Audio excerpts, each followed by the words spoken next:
줄기세포 원정 시술 사망 사고와 관련한 소식입니다.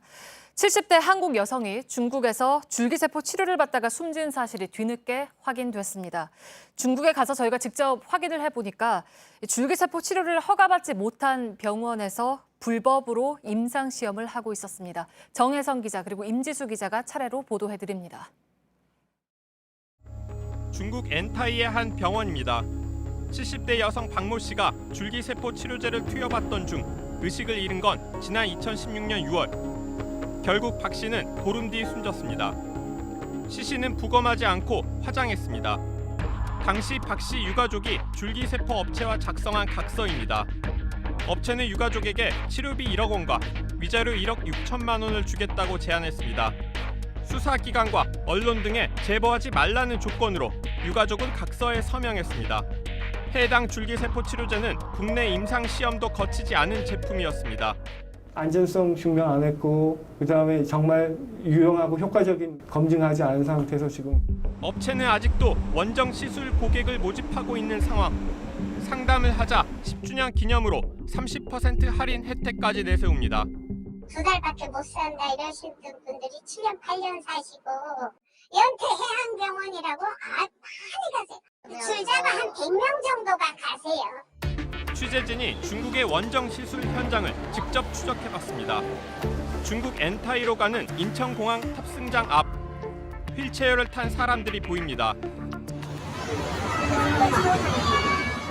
엔타이 공항에 내린 한국인은 20여 명. 현지 여행사 안내에 따라 버스에 탑니다.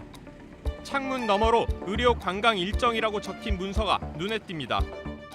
방금 전 공항에 내린 사람들이 버스에 타고 어디론가 이동 중입니다. 저희가 쫓아가 보겠습니다. 다리를 건너 섬으로 간 버스가 도착한 곳은 한 요양병원. 줄기세포 치료 시설이 있는 4층 입구는 벽으로 막혀 있습니다. 한층은 개조한 거예요. 그래서 얘네들이 병원 시간하고 겹치지 않고 VIP처럼 해서 혼자 쓸 수 있는 방도 있어요. 줄기세포 원정 시술을 받은 한국인들이 묵고 있는 호텔입니다. 시술을 받은 일부 사람들도 부작용을 우려합니다. 과학적으로 의사를 받거나 신뢰할 만한 그런 답변을 주는 사람이 없어요. 대표를 만나도 라정찬 이름으로 이렇게 자꾸 얘기하시고 신앙으로. 실제 이 요양병원은 중국에서도 줄기세포 치료를 허가받지 않은 곳으로 확인됐습니다. 사망한 박 씨가 줄기세포를 맞았던 병원도 마찬가지. 병원 의료진 명단에는 박 씨를 치료한 중국 동포 의사도 없었습니다. 이란 사람 혹시 어디 가면 되는지? 그런데 해당 의사는 한국인들이 몰려간 요양병원에서 계속해서 줄기세포 시술을 하고 있었습니다. 그게 맞는 게 그게 하고 상관이 없잖아요. 그 연세가 아주 많은 분들이니까 그 본인 질환으로 그런 사람들이 많거든요. 근데 1호에 뭐 100분의 얼매랑 그런 걸 봐야지. 이 의사는 중국 병원이 아닌 국내 줄기세포 업체로부터 월급을 받고 있었습니다. 환자들한테 이런 부작용이 있을 수도 있다라고 설명은 해주세요. 그건 막 저하고 상관이 없어요. 그거는 저쪽에가 문의할 것이에요. 전문가들은 무엇보다 줄기세포 치료를 둘러싼 국내 법 규정이 문제라고 지적합니다. 안전하게 뭔가 시술하거나 추출하거나 이럴 수 있는 과정, 그리고 그거를 감리 감독하는 구조가 아예 없는 거죠. 불법이니까. JTBC 정혜성입니다. 이 회사의 줄기세포 원정시술 사망사고 의혹은 이번이 처음은 아닙니다. 지난 2010년 당근보신 업체의 전신인 RNL 바이오의 미허가 줄기세포 치료제를 일본과 중국에서 투여받던 환자들이 숨진 사실이 국회 국정감사에서 드러났습니다. 2년 뒤에는 이 일본 언론에서도 한국의 원정줄기세포 시술 실태를 고발하면서 국내외에 큰 파장을 일으켰습니다. 이후 검찰 수사가 시작됐고 재판이 이어졌습니다. 2015년 이 회사 대표였던 라정찬 회장은 불법 의약품 판매 혐의 등으로 유죄를 받았습니다. 그런데 지금도 줄기세포 원정 시술이 계속 이어지고 있는 겁니다. 조금 전 리포트로 보여드린 박모 씨의 원정 시술도 유죄 선고가 난 뒤에 벌어진 일입니다.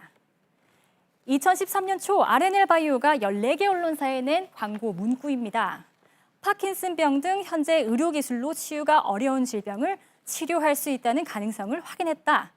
정작 이 회사는 줄기세포 치료제 중에는 임상시험을 마친 건 하나도 없었습니다. 문제는 과장 광고만이 아닙니다. 2013년 당시 유방암 환자였던 정모 씨가 일본에서 줄기세포 치료를 받은 지 2달 만에 상태가 악화됐습니다. 1년여 뒤에는 숨졌는데요.